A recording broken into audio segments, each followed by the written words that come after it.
have to go into this office building and I don't want to.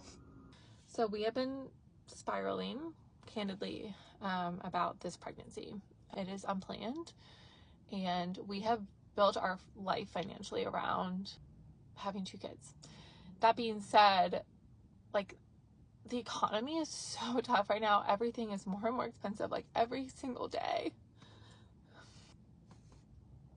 I ran some numbers, and my oldest son is in school. He just started school, and so we've been able to, like, get a little bit of breath of fresh air and not having to pay for daycare for him.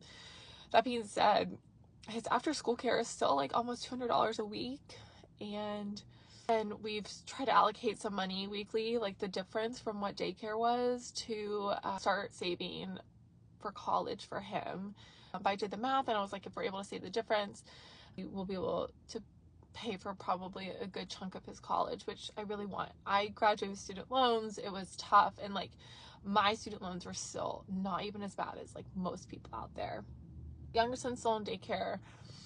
Anybody in daycare knows, like, when you start out in the infant class, it is the most expensive class. And the fucking scam is, they say, like, oh, every year it goes down, but then every year they raise the price. So really what you're starting at as an infant is like what you're gonna be paying for the rest of the next like 4 or 5 years of daycare. And it's just astronomical. We work full time. Like, my husband and I make good salaries. Like, on paper, like, if you would have told me when we got married, like, what we're making today, I would have been astounded. I would have been like, oh my God, we're rich. And sorry, there's like people everywhere in this parking lot. I'm sure they're looking at me like, why is she talking to her phone? And